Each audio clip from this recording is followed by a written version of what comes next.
Alléluia. Alléluia, Alléluia,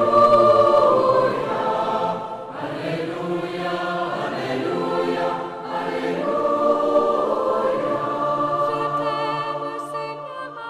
Bien-aimés de Dieu, heureux de vous retrouver ce matin, vendredi 28 février 2025, où ensemble nous allons méditer un tant soit peu l'évangile de Saint Marc au chapitre 10, versets 1 à 12.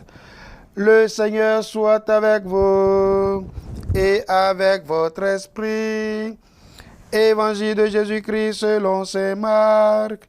Gloire à toi, Seigneur. En ce temps-là, Jésus arriva dans le territoire de la Judée, au-delà du Jourdain. De nouveau, des foules s'assemblèrent près de lui, et de nouveau, comme d'habitude, il les enseignait. Des pharisiens l'abordèrent, et pour le mettre à l'épreuve, ils lui demandaient, « Est-il permis à un mari de renvoyer sa femme ?» Jésus leur répondit, « Que vous a prescrit Moïse ?» Ils lui dirent, « Moïse a permis de renvoyer sa femme à condition d'établir un acte de répudiation. » Jésus répliqua, « C'est en raison de la dureté de vos cœurs qu'il a formulé pour vous cette règle. Mais au commencement de la création, Dieu les fit hommes et femmes. À cause de cela, l'homme quittera son père et sa mère, il s'attachera à sa femme, et tous deux deviendront une seule chair.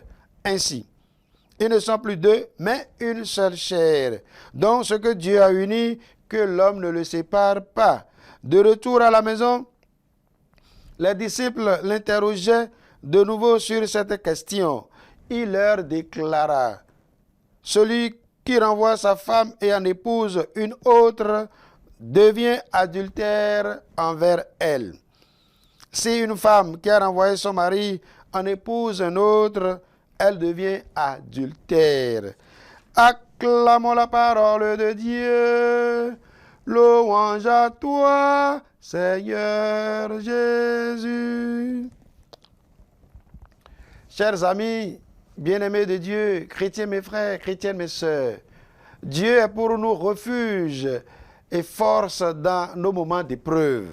Sa parole est pour nous guide et lumière sur nos pas dans la péricope de Saint Marc que nous venons d'écouter avec un grand intérêt.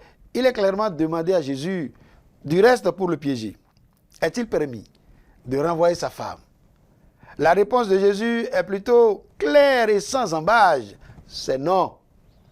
La dureté de votre cœur atteste, Jésus est la raison pour laquelle Moïse a prescrit ce vœu. Mais au commencement, Dieu les fit hommes et femmes.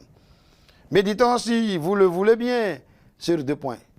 L'indissolubilité du mariage et l'une seule chair. La vie à deux n'est pas une sinécure, ni un jeu d'enfant. Peuvent se marier deux personnes de sexes différents, responsables et conscients des enjeux du mariage. Chers amis, bien-aimés de Dieu, le mariage religieux est la vie à deux. Pour le meilleur et contre le pire, il est indissoluble, car Dieu l'a voulu ainsi. Le lien du mariage ne peut être rompu. Que ce que Dieu a uni, que l'homme ne le sépare point. Marc chapitre 10, verset 11. Oui, frères et sœurs, le mariage est un sacrement au cours duquel Dieu donne sa grâce aux époux. Il est l'occasion heureuse de vivre à l'image du Christ époux de son épouse qu'est l'Église. Il est donc indissoluble ce que Dieu, dans son amour, a scellé.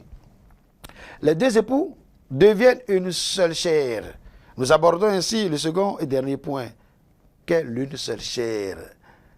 Mes frères et mes sœurs, chers amis, le mariage fait des époux une seule chair. Les conséquences d'une telle affirmation sont nombreuses. Les deux époux, par le sacrement de mariage, constituent en effet un seul corps, une seule chair. Ils sont l'un pour l'autre une unité corporelle, voire spirituelle. Ils ne sont pas mélangés. Ils demeurent distincts, mais unis par la grâce du mariage, au point que l'un se voit dans l'autre. Il est donc un commandement que de ne point renvoyer sa femme ou son mari et vice-versa.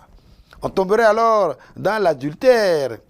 Et si on en vient à prendre un nouveau mari ou une nouvelle femme, on tomberait aussi dans l'adultère.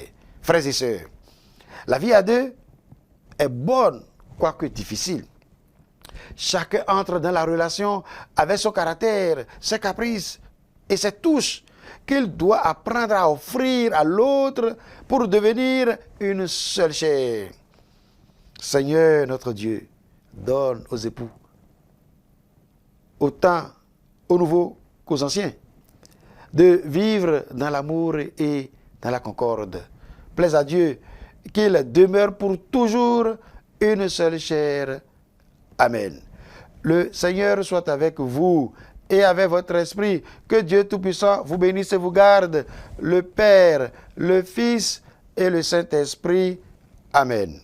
Alléluia. Alléluia, Alléluia.